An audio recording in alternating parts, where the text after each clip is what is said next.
60 gang, and I'm riding with 50 gang on the phone, and we are in Peachtree City, and we're headed to Ellenwood. Oh, hey, everybody doing? Hoping all is well. When I got in, I had to talk to some girls. Yeah, Sorry about that. for sure.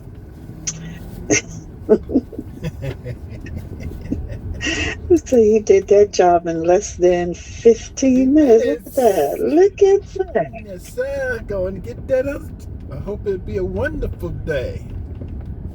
It will be. Yeah, this is a retirement community. I'm handing out my business cards like crazy. No, they they got it.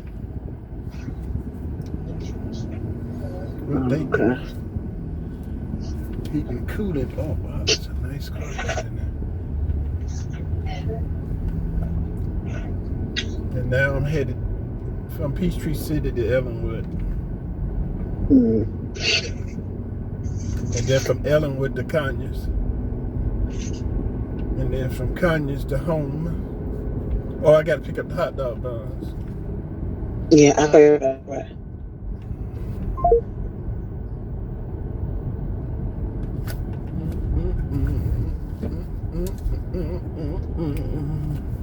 At the roundabout, gang, and now take the first exit, and then turn left. In the coop, but I need some more.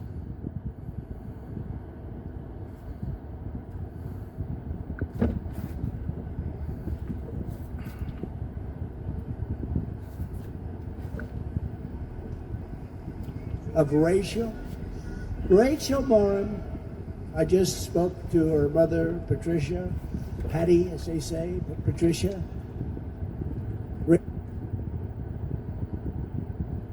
Number two, the Hispanic. But you have to elect. Look, I know David McCormick. I know him through business. He's tough as hell, and he's good. He's what you need, and really a great military personality. David McCormick, please come up. You have my total support and my total endorsement, and you got to win. Dave McCormick, come on up, Dave.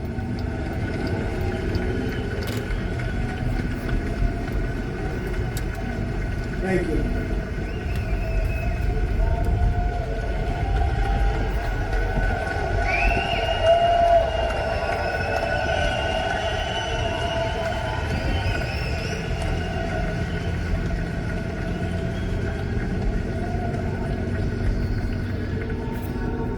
Thank you, Mr. President, for that great introduction. Thank you all.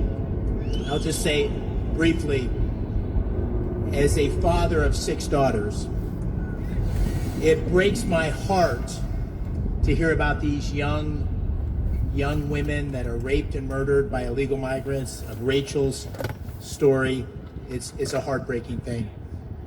As a native son of Pennsylvania, it breaks my heart that 60% of Pennsylvanians are living paycheck to paycheck. Prices on the rise 20%. As a combat veteran, it breaks my heart that we can't make our recruiting numbers, that our military is in decline, and that 22 veterans a day kill themselves. We need new leadership. We need new leadership. We need a new president in the White House that's going to get our country back on track. We need a new majority in the Senate that's going to be able to take our country in the right direction. Thank you all. Thank you, Mr. President.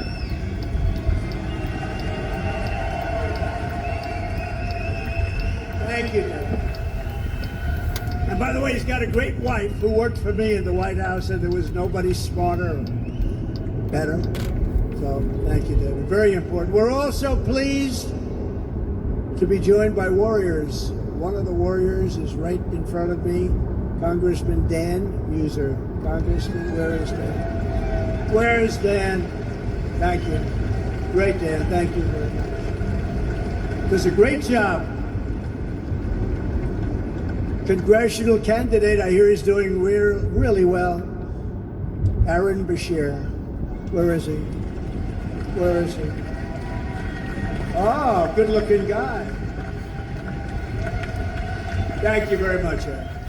County Commissioner Tom DeBello. Tom, thank you. Thank you, Tom. Good job. We have a Philly rapper. He's going places. I'll tell you, he's got so much cash he doesn't know what to do with it. OT7 Kwani. OT7, where are you? And I love that hat on you. That hat looks great. Thank you. Great honor to have you.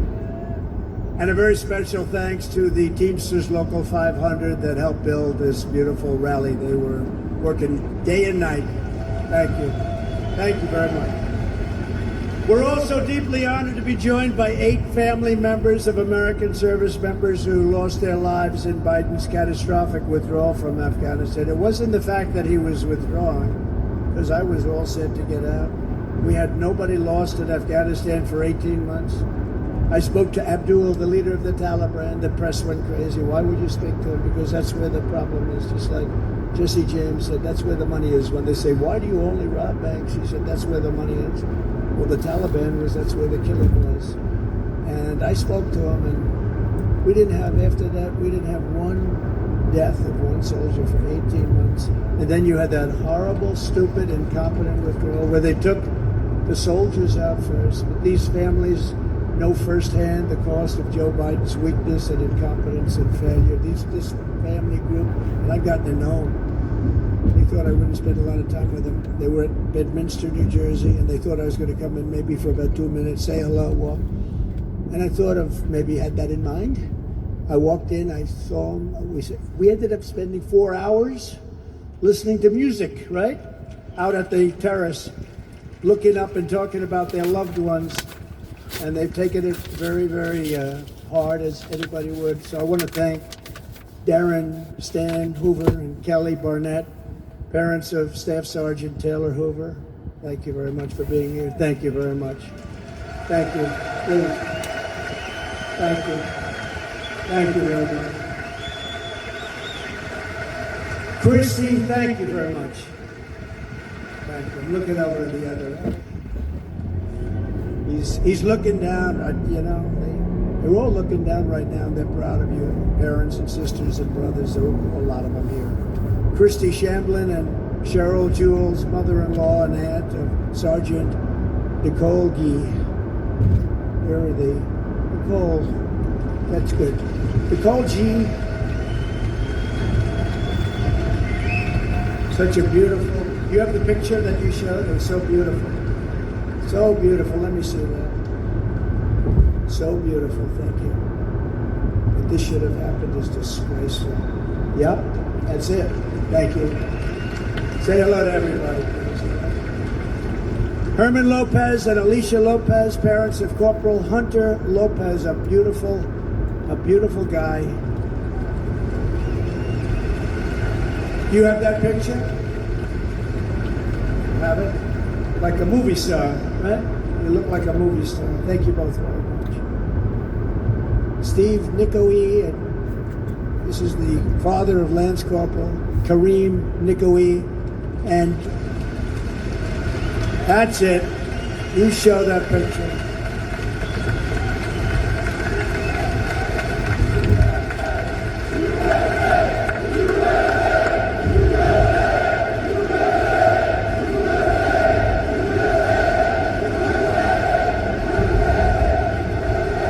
He's looking down. He's proud of his pop. Thank you very much. Yeah, that's another problem. You're right. That's another fentanyl. We were going to have it stopped. We had a deal with President Xi. He sends any more over, he has to give them the maximum death penalty, which was the death penalty. And then Biden never picked it up. Because you're right, fentanyl kills hundreds of thousands of people a year. Jim McCollum, father of Lance Corporal Riley McCollum. Thank you. Thank you. Thank you, Jim. Beautiful, beautiful families, beautiful children, they're not children, but they're children. They'll always be children to you, right? They were incredible people. I got to know many of them so well, so unnecessary. They lost 13. But we also had, that nobody talks about, the 38 people that were so horribly wounded, legs and arms and face obliterated. And hundreds of people were killed that day that nobody talks about on both sides. And just so sad that it happened. It would have never happened if we were elected, if we were in office. First of all, we wouldn't have used that airport. We would have used Bagram, which is a big airport with tremendous 50-mile surroundings. And we would have taken the military out last, right? Not first. You don't take the military out first. Don't forget, in addition to the lives lost and the lives that have been so badly hurt, $85 billion worth of equipment we gave them. I rebuilt the entire military. We gave them $85 billion worth of equipment. And we left many people behind. They're still behind. Nobody even knows what the number is. As president, I will always defend our military families. We will honor our great veterans, and we will restore peace through strength.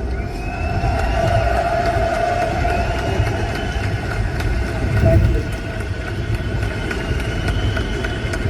you. Before I even arrive at the Oval Office, shortly after we win the presidency, we win. We're going to win. We're going to win it as a group. I will have the horrible war between Russia and Ukraine settled. And I will do something that nobody else even talks about because they have no idea what's happening, but I do. I will prevent World War III. I will prevent it. Big problem. Gonna happen. In my next term, we will build the Great Iron Dome over our country, a dome like has never been seen before, a state-of-the-art missile defense shield that will be entirely built in America and create jobs. And Pennsylvania is a big part of that, as you know. And basically, we're going to have, 300 missiles were shot into Israel. Only one of them got through, and that was limping through. I got hit, too. Think of it. Why don't we have that? Why don't we have that? We're going to have a great Iron Dome, the best. You know, Ronald Reagan wanted it, but really, at that time, that was a long time ago, we didn't have the technology. Today, you have incredible technology. We will build a great Iron Dome, and we're going to build it right here, 100% here. We're not doing it in 17 different countries like these idiots build equipment. You build an airplane, you have the bolts made in Turkey. You have the wings made in London. I say, what the hell? Supposing you have to build planes quickly, what do? One of these countries doesn't come through. Maybe one of them's on the other side. It's the craziest thing. We ended it. I will not cut one penny from Social Security or Medicare, which Joe Biden is destroying by letting millions of people come into our country. He's destroying Medicare and Social Security. I will keep that promise for 4 straight years, and I will keep it again. Don't forget, for 4 years, I didn't do anything with Social Security. Other people would have. We're going to make our country rich again. We're going to make our country great again, and we're not going to do it by cutting Social Security. By contrast, Joe Biden has cut Medicare Advantage for the last 2 years. Did you know that? He's cut your Medicare Advantage, which is a total betrayal of seniors. And just check, you'll see it. He has cut you down for 2 years straight, and we're not going to do that. We don't need that. Remember this, we have more liquid oil. I call it liquid gold. We have liquid gold under our feet, more than Saudi Arabia, more than Russia. I had Anwar in Alaska prove the biggest site anywhere in the world, probably bigger or the same size as Saudi Arabia. Everybody wanted it. Ronald Reagan wanted it. Everybody wanted it. Reagan couldn't get it. Bush couldn't get it, of course. Nobody could get it, but I got it. And the first thing they did is ended it. We're going to have it. We're going to have it restored. We'll get it back very quickly. It's one of the biggest sites in the world. Killer for Alaska, by the way, but a killer for the country, killer for the world. Would have supplied all of the Asian countries with oil. Then he ended closing it up. His Secretary of the Interior came in and said, nope, we're not going to do that. After years of trying to get it, we're going to rebuild our cities into beacons of hope, safety, and beauty better than they have ever been before. And that includes the place that we have to be in right now. And I'll deal with Democrat governors and I'll deal with Democrat mayors because that's what I have. But we're going to rebuild our cities We're going to rebuild our cities better than they've ever been before. We will take over a horribly run capital in Washington, D.C. We will clean it up, renovate it, and rebuild our capital so that it's no longer a nightmare of murder and crime, but rather it will become the most beautiful capital anywhere in the world. And on day one, I will sign a new executive order to cut federal funding for any school pushing critical race theory, transgender insanity, and any other inappropriate racial, sexual, or political content onto our children.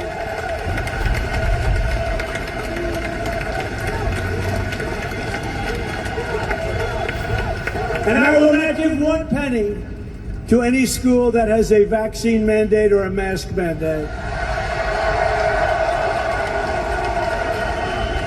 And I will keep men out of women's sports on day one. Sign.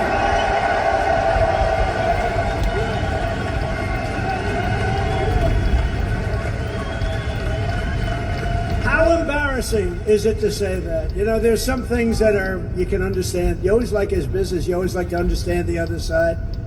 I don't understand open borders. I mean, how stupid is an open border? But equally, and to be honest with you, much more importantly, open borders, because you have millions of people coming in, and they're coming from all of these places. They're causing tremendous death. Every day you read the paper now, you have a migrant crime, you have a migrant killing. It seems they're all young girls. They're all 13 and 12-year-old girls to a large extent. But every day you're reading about this. But how embarrassing is it for me to say, we will build a wall or we will build a border?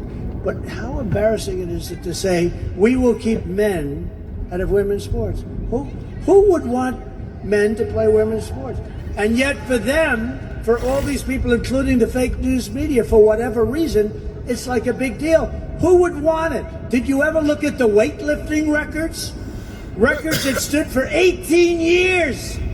And a guy comes up, have you lifted before? No, I haven't. When I say a guy, a person who transitioned. Have you lifted before? No, I haven't really. A couple of days. Gets over the thing, bing. Are we crazy? Or the swimming, where they obliterate records, The women get windburn as the boys go by. I'm suffering tremendous windburn. What happened? The doctor says. Oh, well, I was swimming. I'm an Olympic swimmer, but a person transitioned, and he went by me so fast that the wind burned the hell out of me, doctor. No, it's so crazy, and it's so horrible for women. It's so embarrassing for women. I will fully uphold our Second Amendment. We will protect innocent life, and we will restore free speech. And I will secure our elections like never before. Our goal will be one-day voting with paper ballots, proof of citizenship, and voter ID. Back to the old days.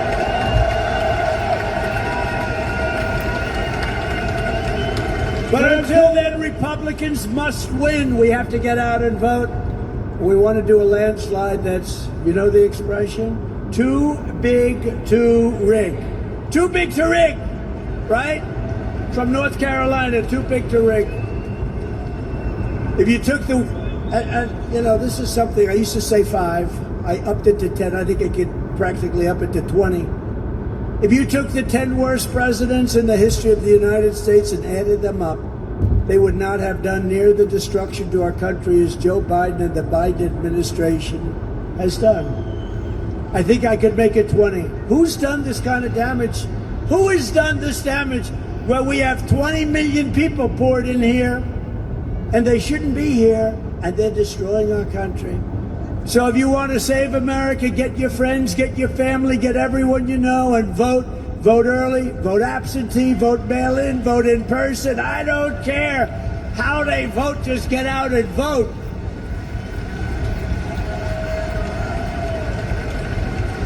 In addition, we need volunteers and poll watchers to watch and make sure they're not cheating, which of course they're going to try.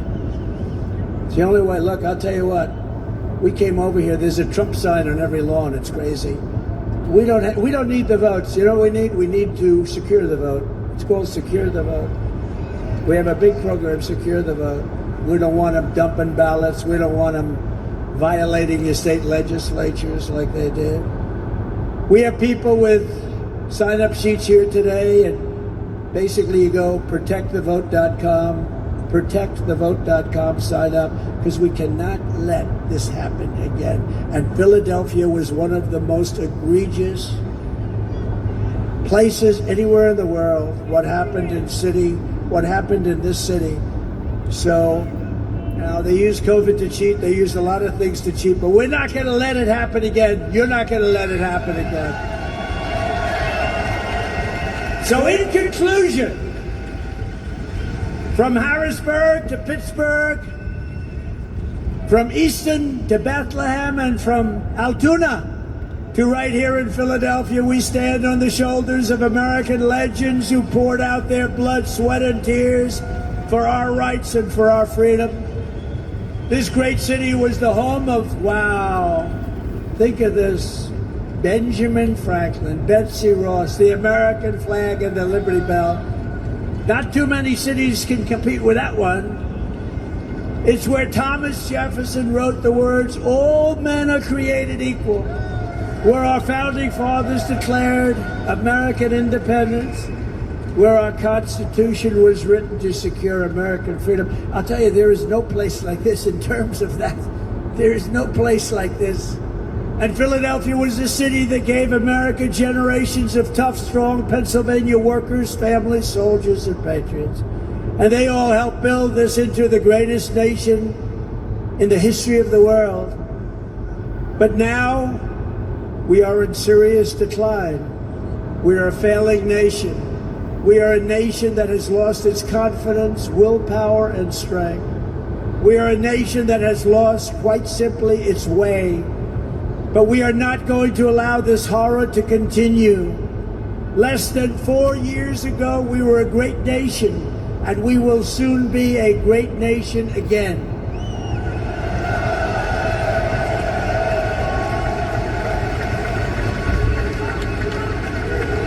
With the right leadership, every disaster Sleepy Joe Biden has created can be fixed, and can be fixed very quickly.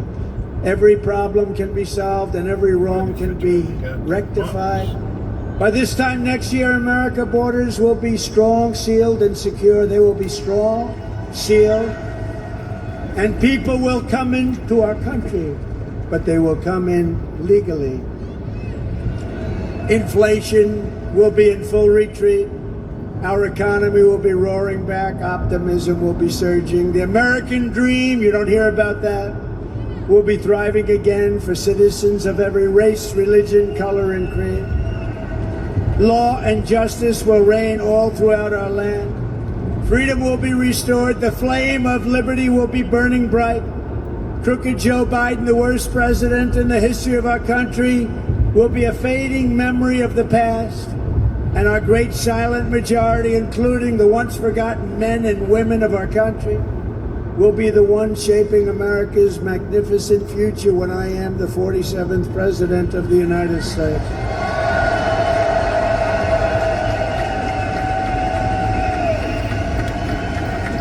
Because we are all Americans, and together we will show November 5th to be the most important day in the history of our nation. And always remember, we are one movement, one people, one family, and one glorious nation under God. And together we will make America powerful again. We will make America wealthy again. We will make America strong again. We will make America proud again. We will make America safe again. We will make America free again. And we will make America great again. Thank you. God bless you all. Thank you. Thank you, Pennsylvania. We won it all the times in the primaries. We had great success here. We're going to have the biggest year we ever had. This is going to be a big one. And hello also to this great place. I love this place. You know, I've gone to a couple of games. You used to have good teams. You still have good teams here? I don't know. A little bit. And a great coach, actually. Hello, Pennsylvania. It's good to be with you.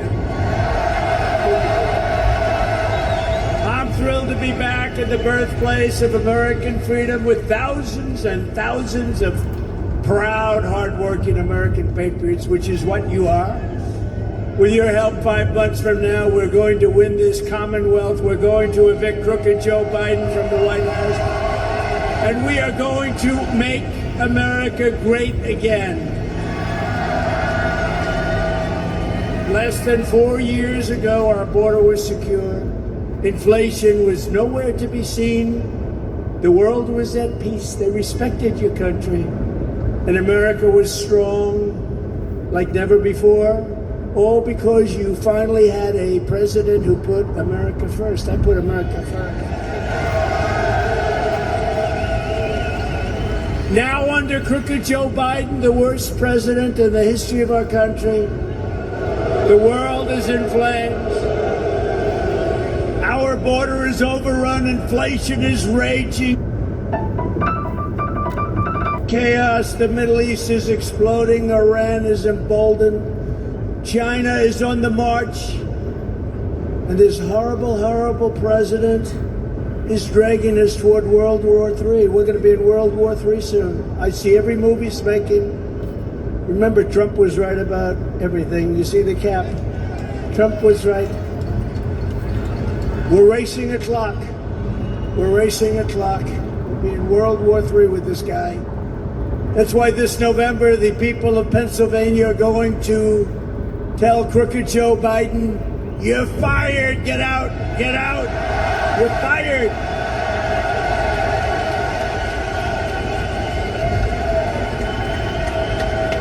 Few communities have suffered more under the Biden regime than Philadelphia. Under crooked Joe, the city of brotherly love is being ravaged by bloodshed and crime. 2 weeks ago, 9 people were shot in a single weekend, including 3 teenagers so seriously hurt. Murders in Philadelphia reached their highest level in 6 decades. Retail theft in Philly, I spent so much time here, is up 135% since I left office. The convenience stores are closing down left and right. The pharmacies have to lock up. The soap, you want to buy a little bar of soap? You got to go through a big deal. Open up the glass, open up the steel. They can't keep a bar of soap. People walk in, they just take it. You can't buy toothpaste. You can't buy a toothbrush.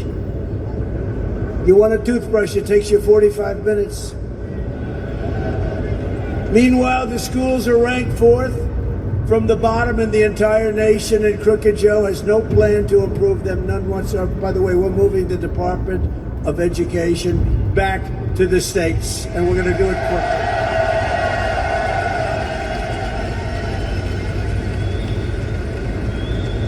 And you know, some of our states are going to do a fantastic job with running education. If you think about it, we spend more per pupil than any other country in the world, and we're at the bottom of every list. So, as I used to say about a group that likes me very much, what the hell do you have to lose, right? We might as well do it. And we'll be able to cut education in half and get much better education. In some of the states, I could name them right now, will have the best education anywhere in the world. Some won't do as well. There are a couple of states like, I would say Gavin Newsom will not do well. Under the Trump administration, we're going to bring law and order and safety back to our streets. We are going to bring success back to our schools. We're going to bring prosperity back to our forgotten communities. And we are going to liberate our once great cities and make Philadelphia better and more beautiful than ever before.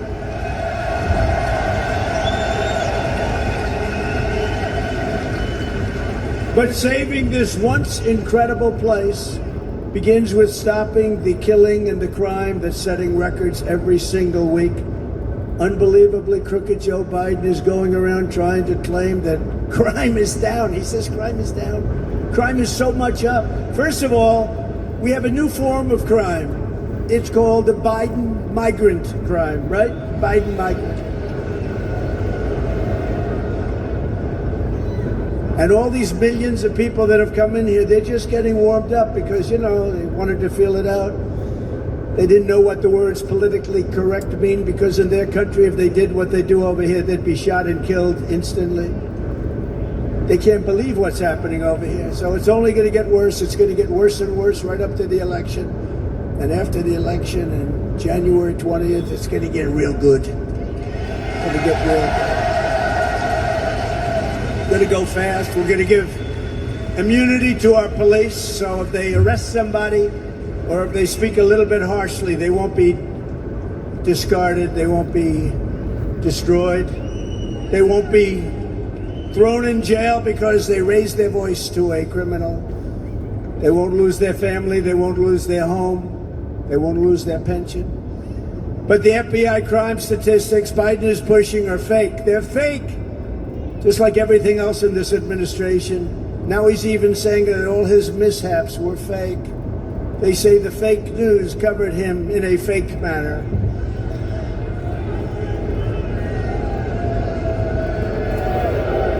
That's a lot of fake news. That's a lot of fake news back there.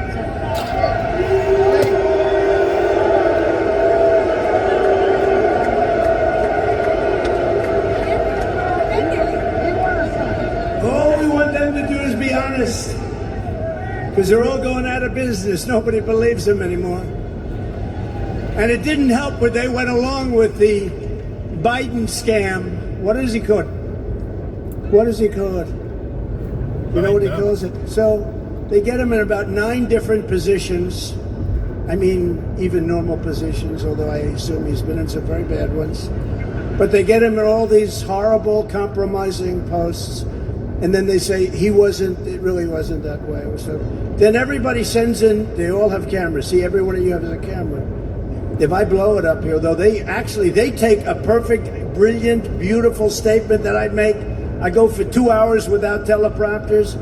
And if I say one word slightly out, they say, he's cognitively impaired. Whereas Biden can run into walls. He can fall off the stage. He can fall up the stairs. He falls up.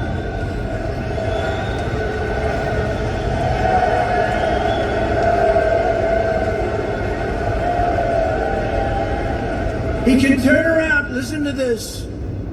From 20,000 feet, a paratrooper is landing right in front of him. Everybody, all the foreign leaders, they're watching. And he turns around to look at a tree. Right? No. And then they say it was fake. He was fine. And then the press goes along with it. They go along with it. They say, isn't it terrible the way they cover him? No, he's terrible. The worst president in history by far. And we have to get him out, or this country is not going to survive another year. According to the much better national crime victimization survey, there has actually been a 43% increase in violent crime since I left office, including 58% increase in rapes, an 89% increase in aggravated assaults, and a 56% increase in robberies. Other than that, I think we're doing quite well, don't you? But with your vote, Joe Biden's wave of bedlam and death and terror will begin to recede the moment I take the oath of office, January 20th. First, I will stand with the heroes of law enforcement. We will give our respect and protection, resources and support that they need to drive down your crime to zero. Second, we will surge federal law enforcement resources to the places that need them most. There are certain places, like places that I know very well here, that are just absolutely out of control. I mean, if you walk down certain streets here, you have a 50-50 chance of not ever seeing your home again. That's not too good. Instead of throwing Christians in jail, as Biden has done, we are going to crack down on the gangs, the drug dealers, human traffickers, and criminal cartels.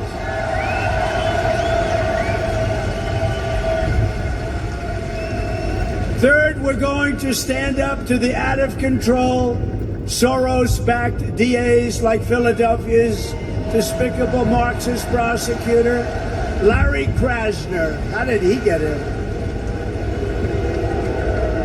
Krasner has the blood of countless men, women, children on his hands, including thousands of African American citizens, because he refuses to prosecute people.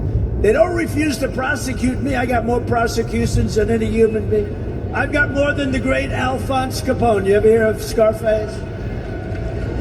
Oh, my parents are looking down. How did this happen to my son? You know how it happened? I won an election that I wasn't supposed to win.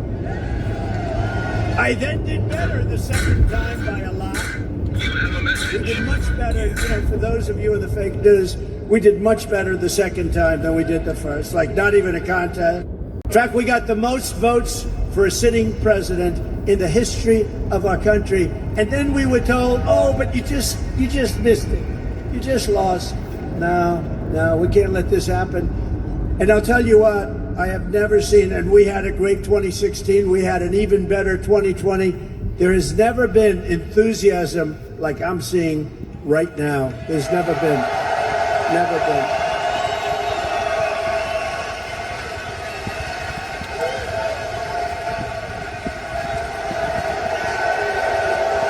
Thank you.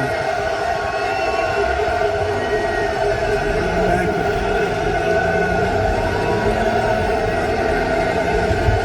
Thank you. Wow. Thank you.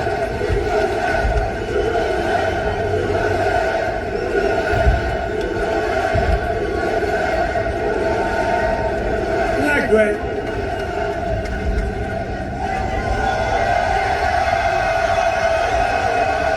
You know, they've got the best seat in the house. Because if there's a star in the crowd, you know, the cameras on them, like the whole thing. They maybe only can see the back of my head. But you know what? The cameras on them, you think you have the best seats.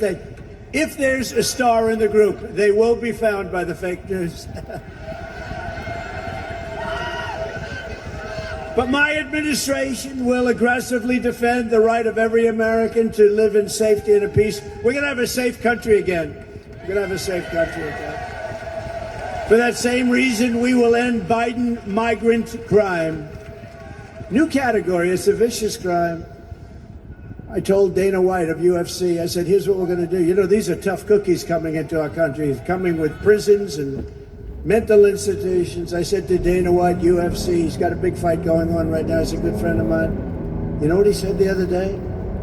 They said, who's the toughest person you've ever met? He said, definitely Donald Trump. He said, Donald. How about that? But I said, Dana, I have an idea for you to make a lot of money. You're going to go and start a new migrant fight league. Migrants, only migrants. TKO2 is always.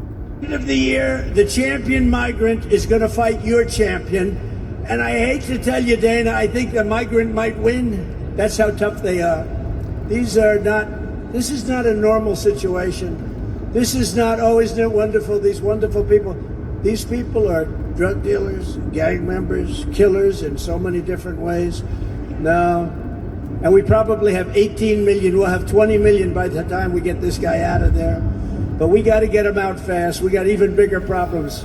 We got to get him out fast. The biggest problem is what he's saying to Russia, China, to Kim Jong-un, North Korea. What he's saying to these countries, they're laughing at us. They can't believe this has happened to America. On day one, I will seal the border, stop the invasion, and send Joe Biden's illegal aliens the hell back home. Day after day, week after week, Joe Biden is releasing illegal criminals into our communities to rape, pillage, plunder, and to kill. And by the way, here's the only thing. He doesn't even have a clue, in my opinion. These are young, smart people that happen to be fascists and communists that surround. They surround him in the Oval Office, the beautiful Resolute desk. It's been soiled. That gorgeous Resolute desk. What they're doing to our country, they're destroying our country. Just this week, a 12-year-old girl in Houston, Jocelyn Nungari, was tied up, stripped, and strangled to death after walking to a 7-Eleven. Her body dumped near the side of the road in a shallow creek. Charged with Jocelyn's heinous murder are 2 illegal alien savages that Joe Biden recently set loose into our country. They came across our border, claiming they feared for their lives in Venezuela. They feared for their lives in Venezuela. You know, in Venezuela, crime is down 72% because they've taken their criminals, their drug dealers, and most of the people in their jails, and they've brought them to the United States of America.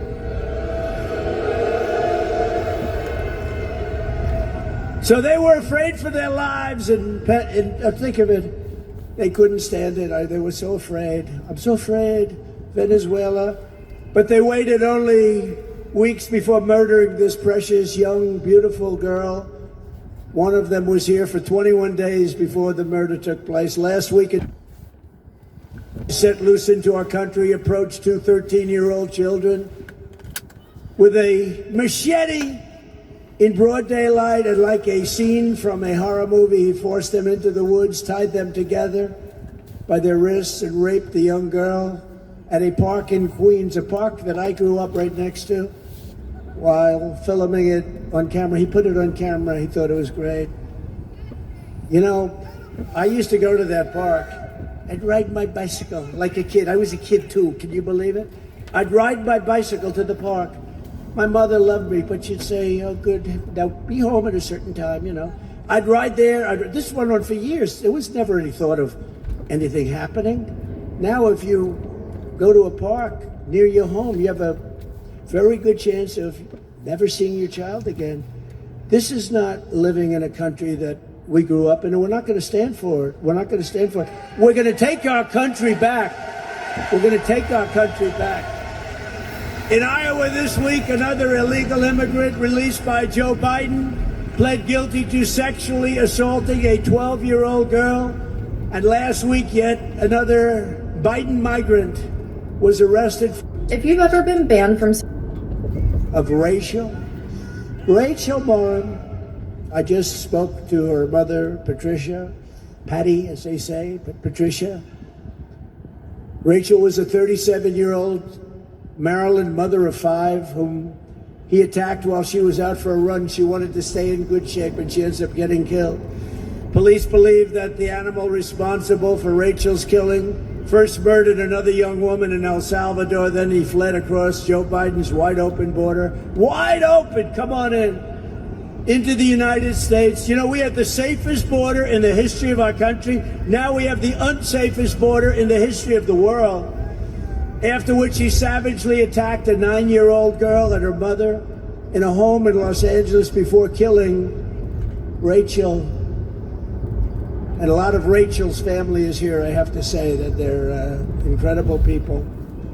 And we're deeply grateful for the brother, sister of Rachel, Michael Morin, Aaron Morin Lehman. Would you stand up, please? Please, wherever you may be. They've gone through hell. I've watched them on television. I've watched you on television, and it is a tough deal. People say time. I don't know about time. I don't know if that's the answer. Thank you very much. Michael and Aaron, we grieve Rachel's loss. We pray that God will ease your pain, and we resolve to secure our border so this will never happen again. But you know it's going to happen again because we have an incompetent man. He's an incompetent, and he's happens to be the president. You know, all he has to do is say close the border. He doesn't need Congress. I need Congress. I didn't have Congress. I closed the border. We had the safest border. All he has to do is say close the border, and it's closed. That's all you have to say. He doesn't need anything from Congress. It's just unlikely that a thing like that would have happened. Thank you for being with us.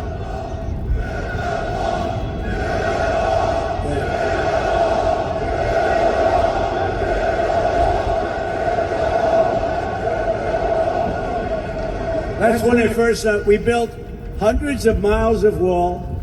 We got Mexico to give us thousands and thousands of soldiers. And we had a great border even while we were building it. And then we were going to add 200 miles of wall. And we had a rigged election take place.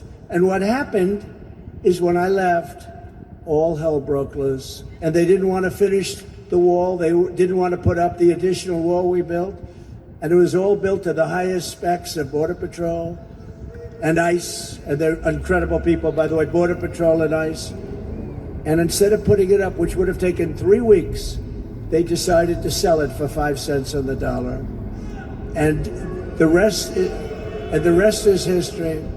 When I return to the White House, we will stop the plunder, rape, slaughter, and destruction of our American suburbs, cities, and towns. That's what's happening. It's getting worse. It's getting worse. Worse and worse and worse by the day. We will shut down deadly sanctuary cities. I will shift massive portions of federal law enforcement to immigration enforcement. And on day one, we will begin the largest domestic deportation operation in American history. We have no choice. We have no choice. You know who had the largest? General Dwight D. Eisenhower when he was president. Good general, good president. Very much responsible for the interstate highway system. But